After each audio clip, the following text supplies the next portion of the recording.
Bonjour à tous, Henri Nicasse, instructeur 5e Dan, expert en Krav Maga. Je suis enseignant depuis plusieurs années. J'enseigne à différents publics comme la police, l'armée et les civils. Pour faire court, pour ceux qui ne connaissent pas le Krav Maga, c'est de la self-défense israélienne, employée par l'armée israélienne et par les unités d'élite. Je vais aujourd'hui tenter une expérience peut-être inédite. Je vais demander à un passant, un inconnu, de bien vouloir m'attaquer au couteau.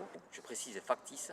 L'objectif dans cette vidéo est de démontrer si les techniques que j'enseigne dans les salles sont applicables et réalisables dans la rue. J'ai retrouvé un inconnu, tu t'appelles Léo. Léo, bon, moi c'est Henri, enchanté. Donc aujourd'hui je tente une expérience par rapport à mes techniques, si elles sont réalisables dans la rue. Donc je vais simplement te demander de m'attaquer au couteau où tu veux et quand tu veux. Bon, je précise, il est factice. Bon, moi je vais casser toutes les bases de sécurité puisque je vais te laisser t'approcher de moi. Je vais simplement me mettre moi les mains en avant pour me protéger, d'accord? Donc je te donne le couteau. Tu fais comme si on était dans la rue, on a une embrouille, tu veux me planter, quand tu veux. Bah, écoute, je te remercie pour cette expérience, je te dis à bientôt peut-être. Merci à toi, au revoir. Comme vous avez pu le constater, j'ai brisé toutes les règles de sécurité. Je l'ai laissé s'approcher de moi. J'ai diminué mon temps de réaction. Je me suis vraiment mis en danger. Et c'était pour vraiment montrer, lors de cette expérience, la rapidité et surtout, est-ce qu'on peut parer une attaque réelle dans la rue avec un couteau.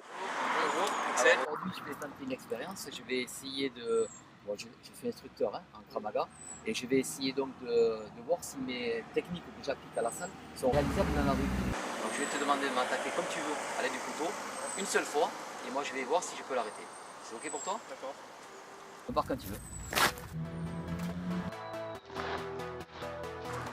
Ok, ben je te remercie pour l'expérience. De rien. À la prochaine. Oui. Au revoir. On a eu la chance avec Axel de trouver un beau mec d'1m90 solide sportif. Et vous avez pu constater que instinctivement son attaque a été de bas en haut. Donc pour moi elle a été assez facile à parer. Le petit conseil que je peux donner, c'est d'abord, face à une attaque au couteau, fuyez si vous le pouvez. Et évitez bien sûr le combat. Il y a très peu de chances de se sortir d'un combat face à un couteau sans dommage. Bon, on n'a pas trop de passages ici, donc on va tenter l'expérience un peu plus loin. Bonjour Henri, tu t'appelles? Jean-Pierre. Alors, on tente aujourd'hui une expérience. Je vais essayer de voir si les attaques que j'enseigne dans ma salle sont réalisables dans la rue. Donc, je vais te demander une seule fois d'essayer de me toucher avec le couteau et je vais voir si je suis capable de l'arrêter. Ok? Tu pars, tu fais ce que tu veux. Tu me dis quand tu es prêt, je mets juste les mains devant.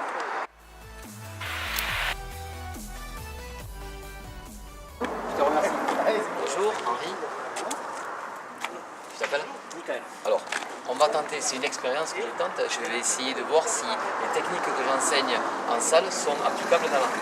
Donc je vais te demander de prendre le couteau, de me faire une attaque où tu veux, et on va voir si je suis capable de parer l'attaque. Ok? D'accord. Alors on part quand tu veux. Je te remercie Mika. À la Merci prochaine. à toi. Merci à la prochaine, au revoir. Ce qu'on a pu constater dans cette vidéo, c'est que les attaques, en majorité sur 3, elles étaient de bas à haut. Ce qu'on peut en déduire de cette vidéo, de cette expérience, c'est que les défenses les plus simples et les plus rapides sont les plus efficaces. N'oubliez pas une chose, l'agresseur aura un temps d'avance sur vous. Donc votre temps de réaction sera plus important que les techniques. Il faudra que votre défense soit beaucoup plus rapide, plus simple, pour être vraiment plus efficace. Si vous avez aimé cette vidéo, n'oubliez pas de me mettre un petit pouce bleu et abonnez-vous à ma chaîne YouTube Henri Nicasse. Je vous dis à bientôt pour une prochaine vidéo. Bye bye.